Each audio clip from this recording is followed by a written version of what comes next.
It's a real pleasure to be back here with the Ridge congregation. I checked my records before I left, and it's been 4 years since we were last here. It was November of 1999, but we are just so delighted to be able to come back. And we would ask you, please, if you don't have to rush out afterward, come up, reintroduce yourself if you would, and remind us of your names. We would love to get reacquainted with you. If we haven't met you yet, by all means introduce yourself. We really do want to get to know you while we're here, and we thank you for this opportunity to be with you. But now to the theme, Your Brother Will Rise. Young Joshua Walker had been diagnosed with acute myeloid leukemia, and after a long, hard battle against the illness, the doctors informed Joshua and his family that the time was near. Joshua's mother describes the scene at the hospital. She recalls, "There was a silence. I pulled a chair up to his bedside and took his hand. I asked him if he was worried or depressed because of what the doctor had said. He replied, 'Mom, don't worry. I'm not afraid of death. Will you be with me when I die? I don't want to die alone.' I started to cry and I hugged him. He cried too and said, 'Mom, I'm in Jehovah's hands. I want all of you to stay in the truth so that you can welcome me back in the resurrection. I can tell you this, Mom, with all certainty. I know Jehovah is definitely going to bring me back in the resurrection. He has read my heart, and I truly love him.'" Now, one thing is clear. The resurrection hope was very real to Joshua. What about you? How real is the resurrection hope to you? You know, that hope will never mean more to you than it will if you should face a life-threatening illness yourself, or if you should lose someone close to you in death. Life in this old system is so uncertain. Sadly, friends, we can never know when the enemy, death, will strike. So what we want to talk about here this afternoon together are three things. Number one, why can we believe the resurrection promise? Number two, we're going to examine a scriptural example of a resurrection. It's the one that prompted the words, "Your brother will rise." And then number three, we'll talk a little bit about how you can make the resurrection hope more real to you. So first, why can we believe in the resurrection promise? Well, to believe in a promise, you need to know that the one making the promise has the power and the will to fulfill it. Now, let me illustrate the point. Imagine that you fell very deeply into debt, and a good close friend of yours comes and he promises to help you out. But you happen to know that he's dirt poor and is in fact heavily in debt himself. Of what value really is his will or desire, since he lacks the resources or the power to help you? Now, on the other hand, a few doors down from you, one of your neighbors might have loads of money in the bank. But why should he use his money to help you? See, what good are his resources if he lacks the power or the will to help, the desire or the will? To believe in a promise, you need to know that the one making it has the power or the ability and the will or the desire to make it happen. But what about the resurrection promise? Does Jehovah have what it takes to make it happen? Well, first, what about the power? Does Jehovah have the power or the ability to remember and resurrect the dead? Well, Jehovah has unlimited power. That is why in Scripture he alone is referred to as the Almighty. Now think about it. If Jehovah is almighty in power, how could any enemy, any obstacle, be too difficult for him to overcome. Reminds me of an experience involving a sister named Simone Liebster. Some of you may have heard of her. Simone was raised in the truth in northern France, and she grew up during World War II, during the Nazi occupation of France. And she recalls how, as a witness growing up, one of the brothers in the congregation was sent to the concentration camps, and he was killed in the camps. And when word of that tragedy came back, Simone was just devastated. But she remembers something that her mother said to her, something rather profound about the resurrection promise. Simone's mother said to her, "Simone, we know that God cannot lie. He is a living God. If death would keep mankind perpetually in its bonds, it would be stronger than God, wouldn't it?" I mean, how could any obstacle be stronger or more powerful than Jehovah? Impossible. Now let's consider just one evidence of Jehovah's tremendous power, his vast memory. This is beautifully described in Scripture at Psalm 147 and verse 4. And note how the psalmist describes Jehovah's capacity to remember. Psalm 147, and we'll look at verse 4. The psalmist writes, "He, Jehovah, is counting the number of the stars. All of them he calls by their names." Now look at the first part of the verse. He is counting the number of the stars. How many stars are there? This is beautifully explained in chapter 5 of the Draw Close to Jehovah book. There it explains that on a clear night, away from bright city lights, with your unaided eye, if you were to look up and try to count the stars, at most you would be able to count about 3,000. And yet, astronomers tell us that there may be well over 100 billion galaxies, each with billions upon billions upon billions of stars. Now, to just put that into some perspective, do you have any idea how long it would take you just to count to 100 billion? At the rate of 1 per second, 1, 2, 3, at that rate it would take you 3,171 years just to count to 100 billion. Now, mind you, that's just the number of galaxies they estimate. And each of those galaxies may contain billions upon billions of stars. Now, what's even more impressive, really, is what the latter part of the verse says.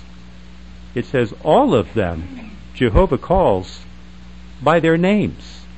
In other words, he can call each of those stars by its correct name. Now, it's challenging enough to count the number of the stars. Imagine being able to call each one by name. Now let me illustrate it this way. We've got quite a crowd here today, and that's nice to see. Well, let me use my friend Chuck Cady here as an example. Now he's a pretty bright fellow. Let's say that we were to introduce him by name to everyone here today before the meeting, first and last names. And then afterward we were to ask him to count the number in attendance today. Now that might be a little challenging, right? To make sure you count correctly, you don't leave anyone out, you don't count someone twice.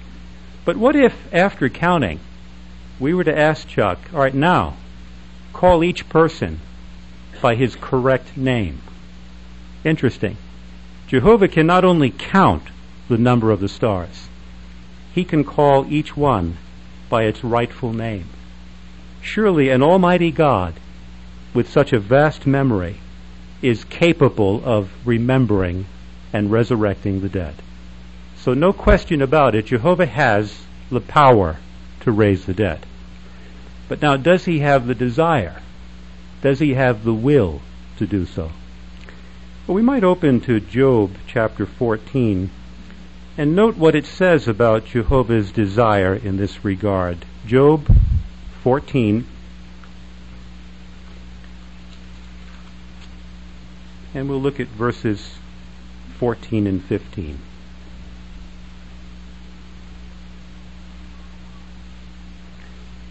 We read, "If an able-bodied man dies, can he live again?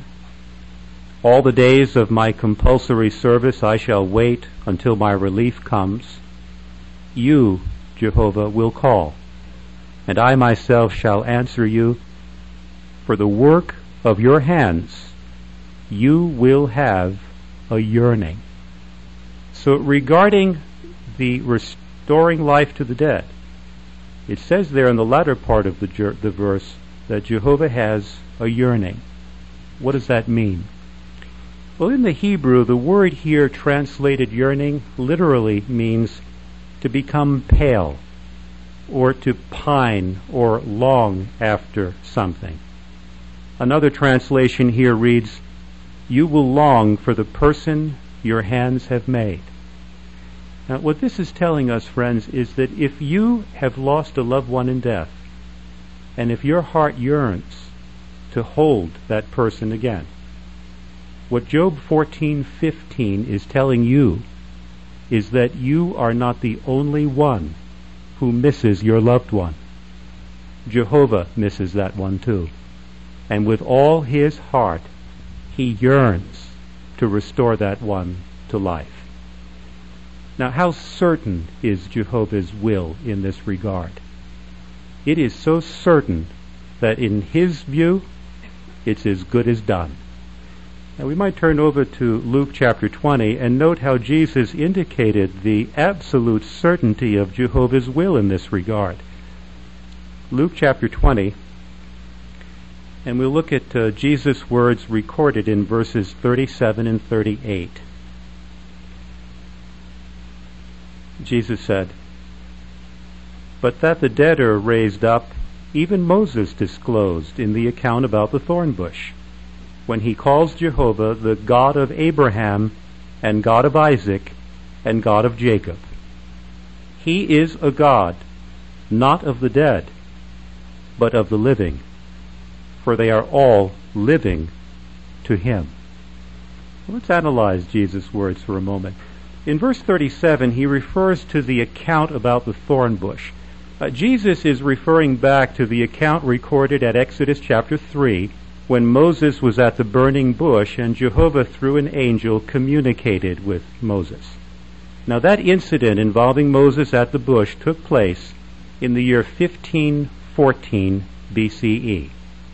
And at the time Jehovah spoke to Moses, the patriarch Jacob had been dead for 200 years, Isaac had been dead for 225 years, and Abraham had been dead for 330 years. And yet, Jesus says, when Jehovah spoke to Moses, Jehovah spoke of himself as being the God of Abraham, Isaac, and Jacob. In other words, Jehovah in effect was saying to Moses, "I am, not I was, the God of Abraham, Isaac, and Jacob." Jehovah spoke of those patriarchs as if they were still alive. Why? Jesus explains in the latter part of verse 38, because they, the dead, are all living to him.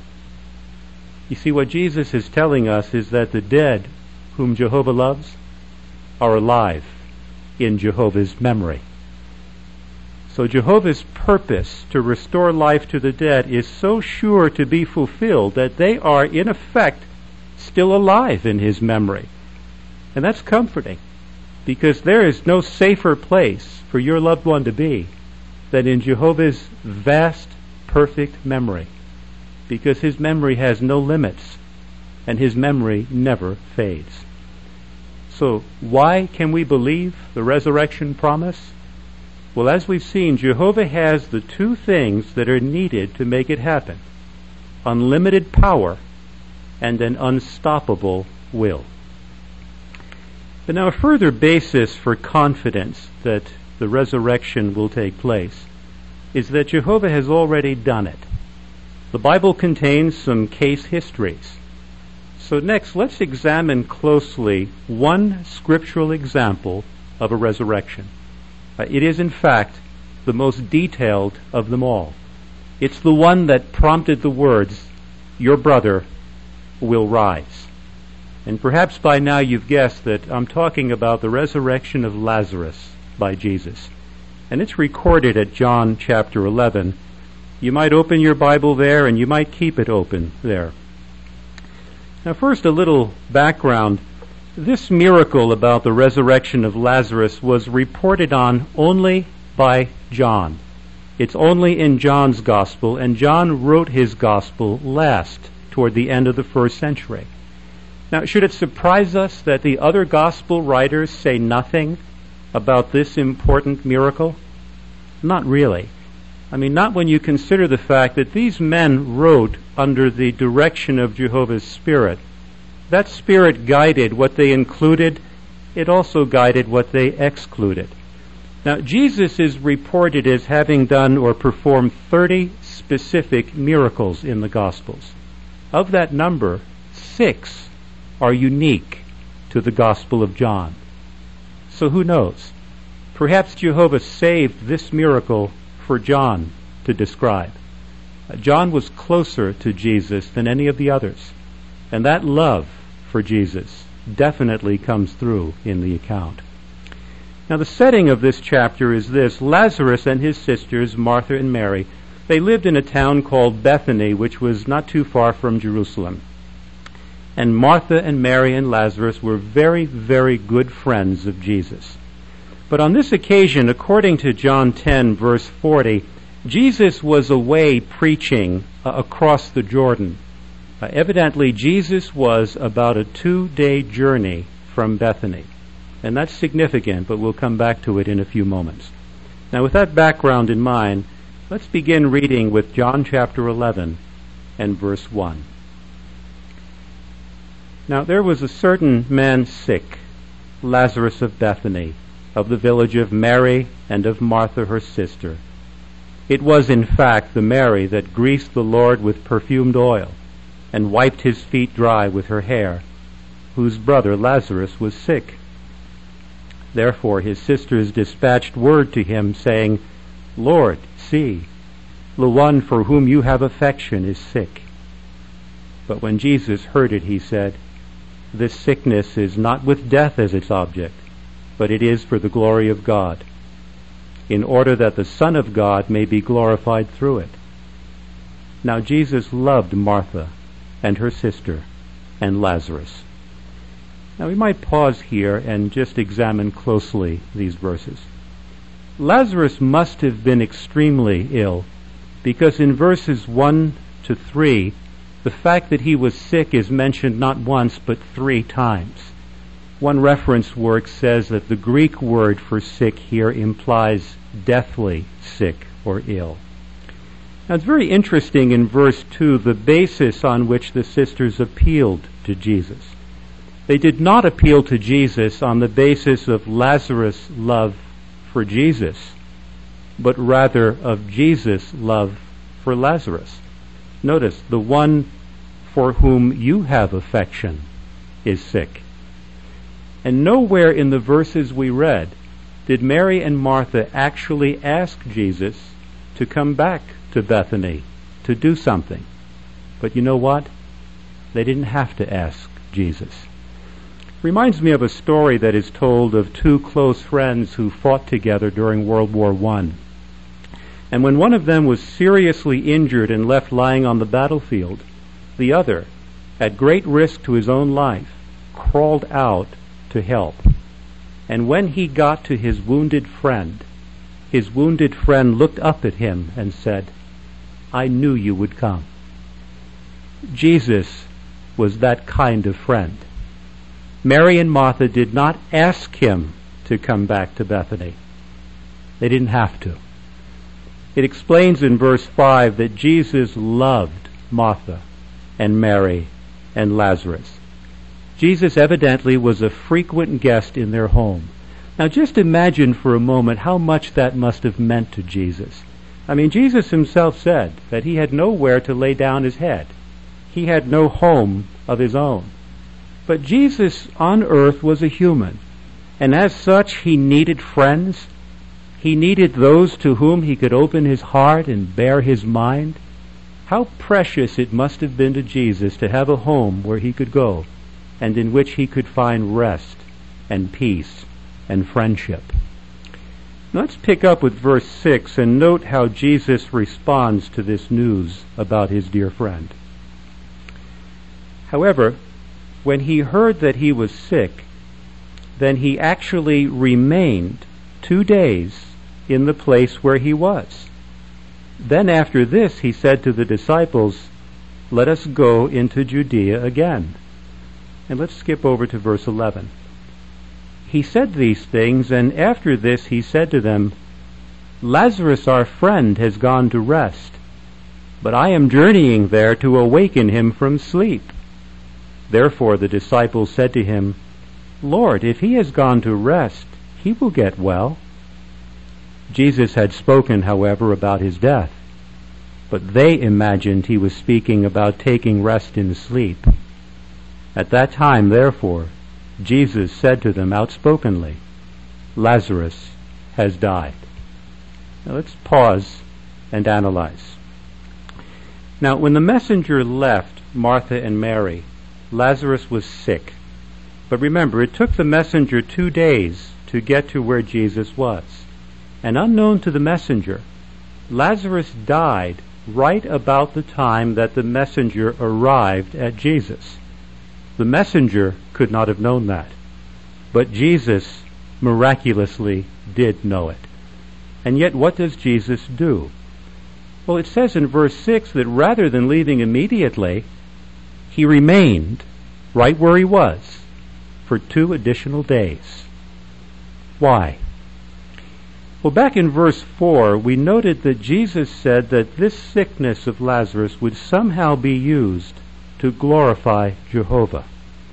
How so? Well, recall that by this point in Jesus' ministry, Jesus had already performed 2 resurrections. He'd resurrected the 12-year-old girl shortly after her death, and he had resurrected the son of the widow of Nain likely within 24 hours of his death. But this time, Jesus was going to do something even more remarkable.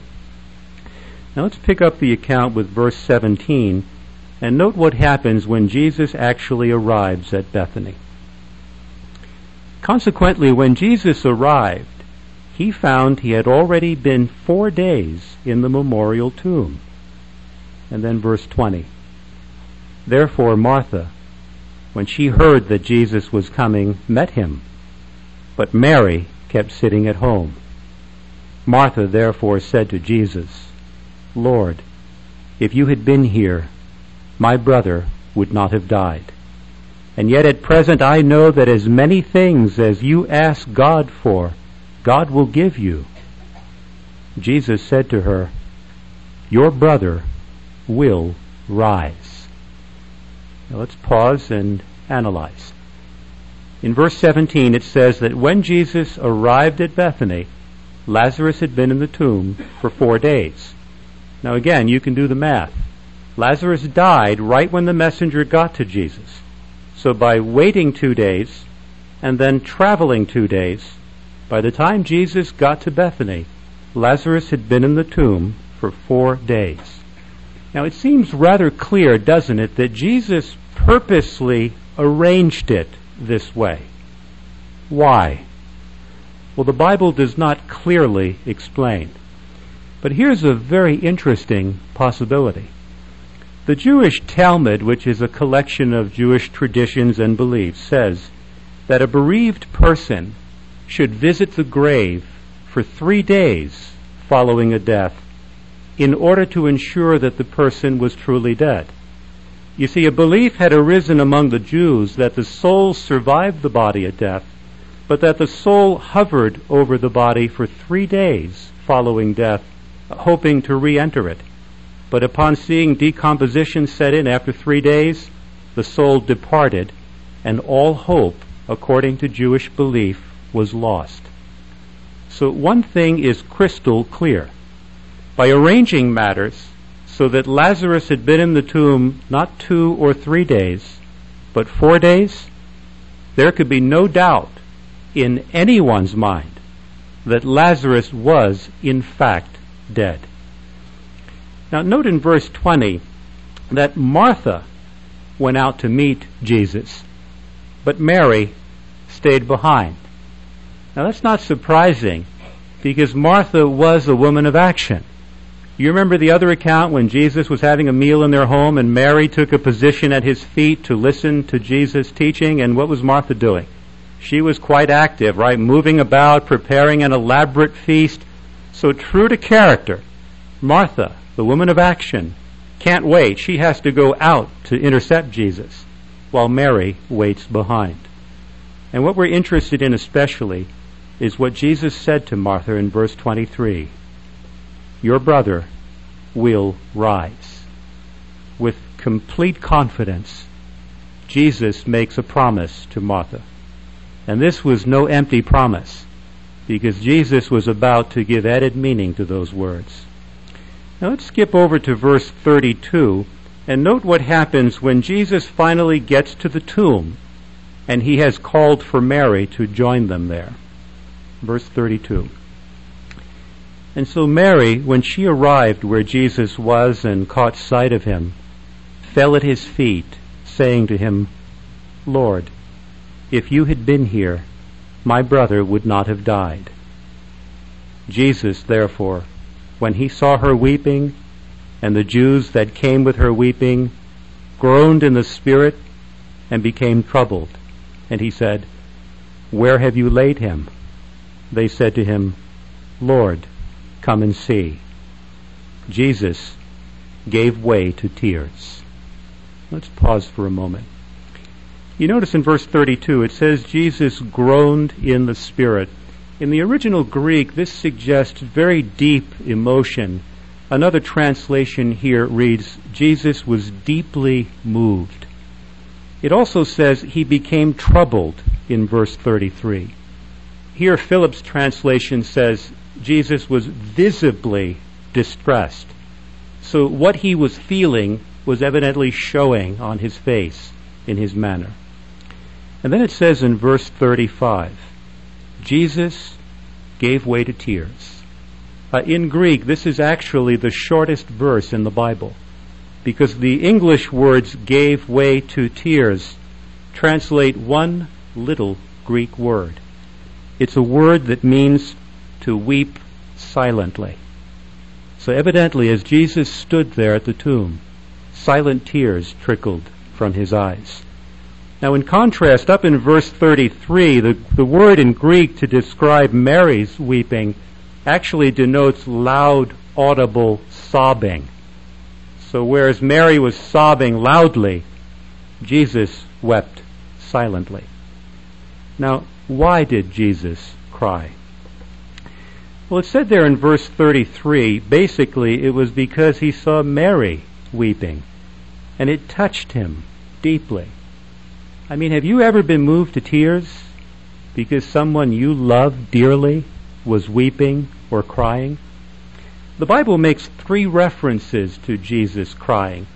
One is over Jerusalem. You might remember Luke 19:41, he wept over Jerusalem. Another time, according to Hebrews 5:7, is when Jesus was in the Garden of Gethsemane. It says with strong outcries and tears he called out to Jehovah. And this is the third. But of the 3, this is the only time when Jesus is reported as having wept with those who wept. Now, what can we learn from the tears of Jesus? Well, there are 3 important lessons to learn from Jesus' tears. Number 1, it's okay to cry when you lose a loved one in death. I mention that because evidently some of Jehovah's people have felt that perhaps it's wrong to grieve openly when you lose a loved one. That perhaps in some way it reveals that your faith in the resurrection is not strong enough. For example, here's a letter we received in connection with the brochure When Someone You Love Dies. And that brochure very eloquently explains that crying is part of the grieving process, and it's normal. In response to that, one sister wrote this: "Last August 1st, I lost my 21-year-old son in a tragic mining accident. My grief has been acute, and at times I've had doubts about my faith in the resurrection." She adds, "The brochure has helped me to deal with my grief and not to be afraid to cry, even in public. I know now that grieving is normal and healthy and does not mean that my faith is weak." And that is so true. Grief needs release, and crying can be a very helpful and a very necessary release. And such tears do not mean that your faith in the resurrection is weak. That's one lesson to learn from Jesus' tears. It's okay to cry. A second lesson to learn from the tears of Jesus is that Jehovah must be a God of very tender feelings. Now, how do the tears of Jesus teach us that about Jehovah? Well, interestingly, the Greek Stoic philosophers in the first century had come to the conclusion that God must be incapable of feeling anything. And the Stoics reasoned it out this way.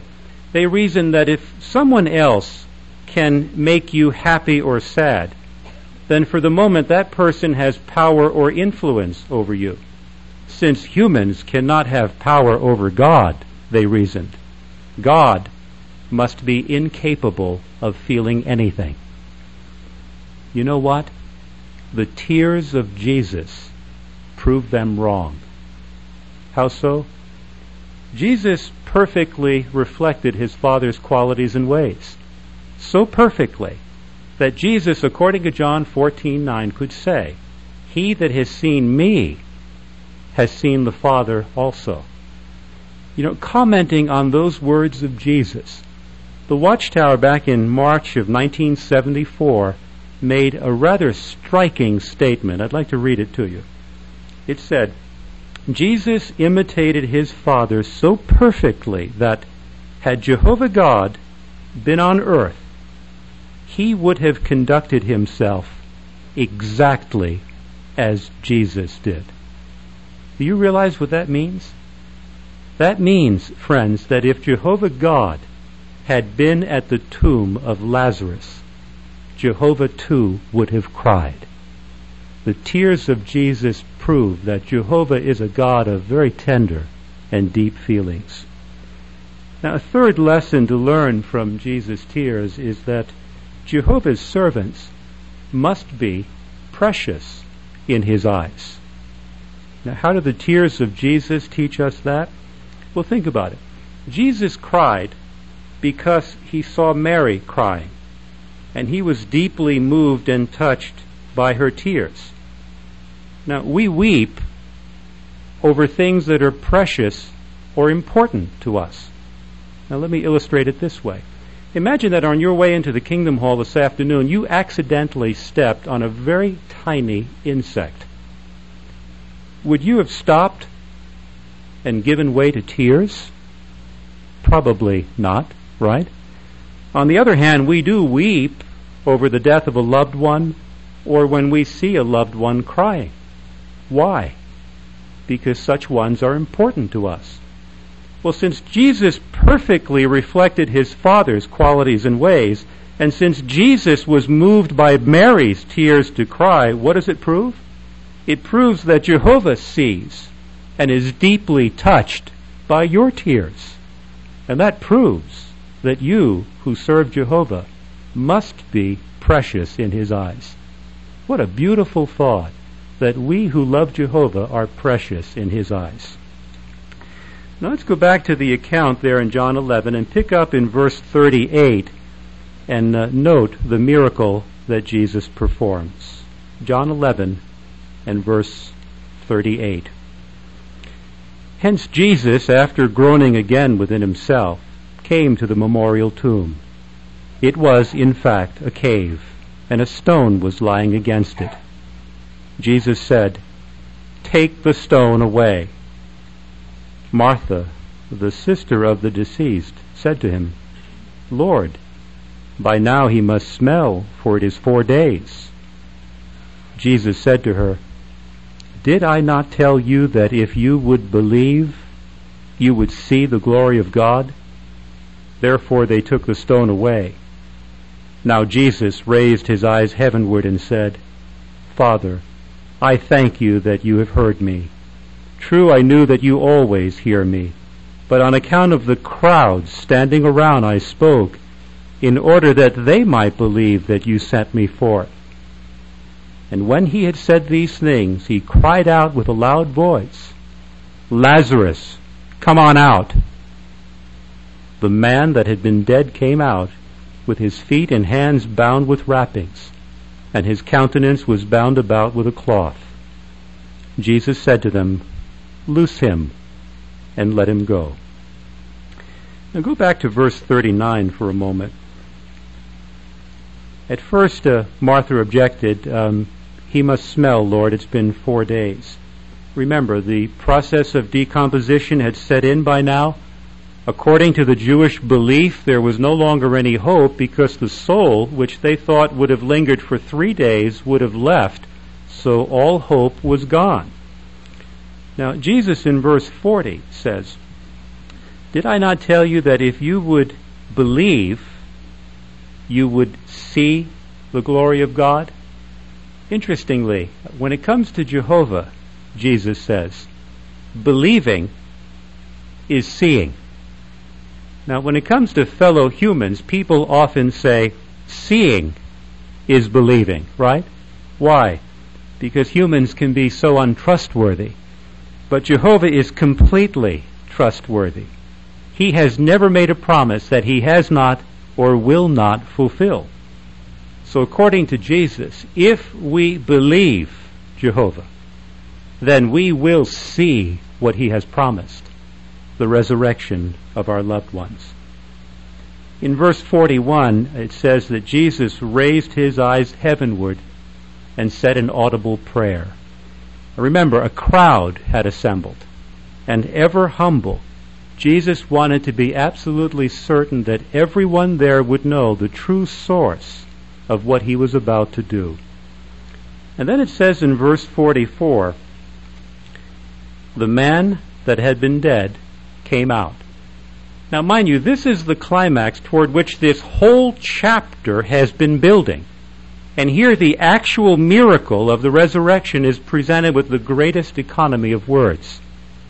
And then in the latter part of verse 44, Jesus says, loose him and let him go.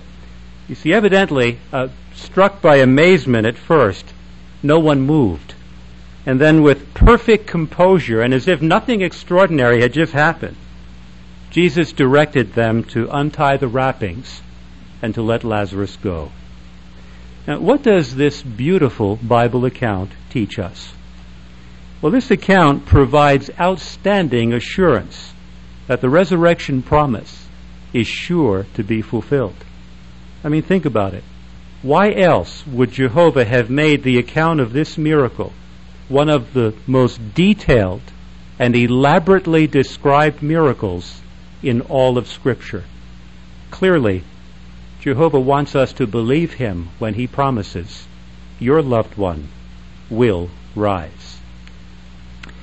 Now, this brings us to the third and final question I raised at the outset, and that is, how can you make the resurrection hope more real to you? Well, there are two very simple but very important suggestions that can help. Number one, read and meditate on the resurrection accounts found in the Bible. Interestingly, there's not just one, but 8 separate resurrection accounts recorded in Scripture. Let me just list them for you quickly. The first resurrection in the Bible record is when Elijah resurrected the son of the widow of Zarephath. It's recorded at 1 Kings chapter 17. Interestingly, the first resurrection in the Bible was performed on a non-Israelite, and it was performed on foreign soil, not on Israelite soil. Number 2, the prophet Elisha resurrected the son of the Shunammite woman. You can read about that at 2 Kings chapter 4. Number 3, another resurrection was performed in connection with the prophet Elisha. It's described at 2 Kings 13, 20 and 21. The prophet Elisha had already died. And when another man later died, and that man's corpse was thrown into Elisha's grave, when the corpse touched the bones of the prophet, that corpse came back to life. Again, that's 2 Kings 13, 20 and 21. Resurrection number 4 is when Jesus raised the son of the widow of Nain. You can read about that at Luke 7, 11 to 17. Number 5, Jesus raised the 12-year-old daughter of a man named Jairus. You can read about that at Mark chapter 5, starting with verse 21. Number 6, the resurrection of Lazarus, which we just talked about at John chapter 11. Resurrection number 7, the Apostle Peter raised Tabitha or Dorcas. You can read about that at Acts 9, 36 to 43. And the last, the 8th and final resurrection in the Bible, the Apostle Paul raised a young man named Eutychus. Paul was giving a speech. It went on for quite a while. Eutychus fell asleep. Hopefully that hasn't happened to anyone here today. But Eutychus fell out a window and died. And the Apostle Paul resurrected him. That's recorded at Acts chapter 20, verses 7 to 12. Now think about this. Not just one, but 8 different resurrections involving all kinds of people, men, women, children, a young girl, a young boy. I mean, why did Jehovah, in his wisdom, see fit to include not just one, but 8 different accounts in the Bible? Clearly, he wants us to believe him when he promises your loved one will rise. Reading and meditating on such accounts can strengthen your faith, making the resurrection hope more real to you. Now, second suggestion to make the hope more real, use your imagination. Let me give you some examples. Imagine what it will be like to meet and talk with Bible characters. I mean, which Bible character do you most want to see in the resurrection? And what question would you ask him? Now, personally, I'm looking forward to seeing John the Baptizer. And you know what I would like to ask John the Baptizer? I would like to ask John, what did the voice of Jehovah sound like? You see, Jehovah's voice has only been heard on this earth 3 times, all 3 during Jesus' ministry. One was when Jesus was transfigured. A few of the apostles were there, but they're in heaven now. Another time, according to John 12, Jesus was praying. He was alone, and the voice came out of heaven. And it said that others imagined that it was thunder, so they did not distinctly hear the voice. But the third time is when Jesus was baptized, and the voice came out of heaven, "This is my Son." No question, John heard that voice distinctly. And it would be intriguing to me to ask him to describe what it was like to actually hear the voice of Jehovah. Someone else I'd like to meet in the resurrection is Joseph, the adoptive father of Jesus. You know what I would like to ask Joseph? A couple of questions. One would be, what did Jesus look like? And if Joseph has any artistic ability, maybe he could even draw a picture. Something else I'd like to ask Joseph is, and I think you parents will appreciate this, what was it like to raise a perfect child? They had a number of children, right? But Jesus was the only perfect one. And I'd like to ask Joseph, what was it like to raise a perfect child? Just imagining talking to these Bible characters can make the hope more real to you. Imagine, too, what it will be like to meet your ancestors who have died, going back generations. Your genealogy will unfold before your eyes. You will be able to trace your roots, not from dry books and records, but from actually speaking face to face with your ancestors who've died. Intriguing just to think about the possibilities. Imagine, too, what it will be like to be reunited with your loved ones who have more recently died. Just picturing the new world and seeing yourself there can make that hope more real to you. And you talk about an imagination. I'd like to read to you an essay that was written by a young sister. She was a teenager, and she was asked to write an essay on 500 years from now. Needless to say, she wrote about her hope, but listen to the imagination of this youngster. Opening my eyes, I stared around and tried to think where I was. Yes, now I remembered, but this scene was different. A car speeding towards me, the crash, the sudden agonizing pain, and the weakness. Puzzled, I looked around. Warm sunlight filtered through the thickly congregated trees, casting long shadows into the shade of each other. I noticed some animals watching me from surrounding trees. The scene was peaceful. I stood up and started to search my body for any sign of the accident. No scars, no scratches to be seen. You see, the last thing I remember is being involved in a car accident. "Perhaps I can help you," said one of the women, drawing out a yellow book from her pocket of bright floral gown. "Your name?" I gave her my name, and then, after checking the book, she led me over to a small path. Many people were gathered, busily planting vegetables. Astonished, I watched as a small child led a panther among the planters and then stopped to pick up a cobra which lay in his path. I tried to shout a warning, but the child had already picked up the snake. Smiling, my guide told me to sit down on the grass.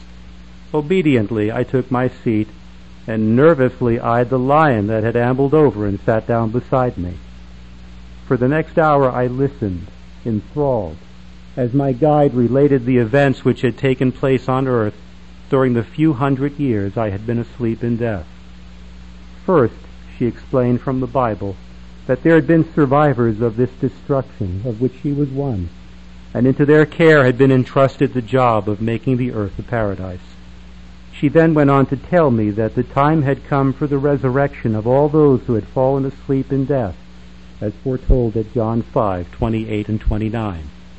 The resurrection had been a gradual process and was still in progress, explained my guide.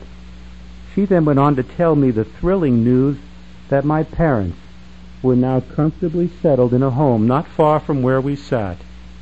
My guide anticipated the effect this news would have on me, for she was already on her feet and leading me to the path that led to my parents' home. I gratefully thanked her and sped up the winding pathway to the waiting arms of my parents. Boy, what an imagination. Just imagining being reunited with your loved one can make the hope more real. Whom do you most long to see and hold? If you were to ask my wife Joanne, she would tell you that she most longs to see her father in the resurrection. He died about 23 years ago, and he had not been a witness at the time of his death, but he'd mellowed considerably. So I know she longs to see how in the new world, under different conditions, he might respond to the truth. If you were to ask my mother, she would tell you that she most longs to see her sister Rose in the resurrection. And there's a very special reason why. You see, my mother and her sister Rose share the truth in common, but there's something else that makes my mother long for that reunion. You see, my Aunt Rose had 3 children. Her oldest was injured at birth, and he was severely retarded as a result. For 25 years, my aunt took care of him. She bathed him, changed him, fed him, as you would a newborn baby. My aunt died in June of 1963. 2 months later, her son died.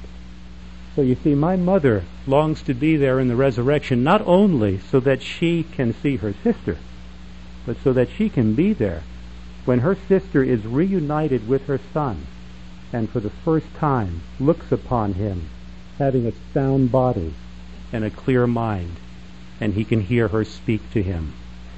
Just imagining the reunion with your loved ones can make the hope more real to you. A word of caution, though. Use your imagination, but do not let your imagination run away with you. You see, there are many questions about the resurrection that are unanswerable in this system. Questions like, where will they come back? Where will they live? What will be the precise nature of my relationship with the spouse who's died? Frankly, the Bible does not provide us with enough information to clearly answer those questions. But the Bible does provide us with more than enough information to clearly answer this question. Would Jehovah God ever do anything that would hurt you or deprive you of happiness? Absolutely not. Your future happiness could not be in safer or more caring hands. So, by way of review, why can we believe the resurrection promise?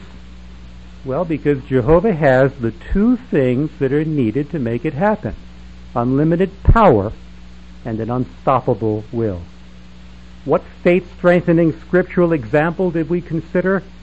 Well, we examined in detail the account about the resurrection of Lazarus, one of the most elaborately, most detailed miracles described in all of the Bible, and it provides outstanding assurance that the dead will be resurrected. How can you make the resurrection hope more real to you? We considered two simple but important suggestions. Number one, read and meditate on the Bible examples of resurrections, the 8 of them that we talked about. And number two, use your imagination, but don't let your imagination run away with you. So if your heart yearns to see a loved one again, never forget Jesus' promise to Martha: your brother will rise. That promise applies to you and me as well. Jesus' promise to you is your loved one will rise. That promise is absolutely certain to be fulfilled. The only question is, will you be there to see them and to be seen by them? Well, that, of course, depends largely upon what you do now. Thank you very much.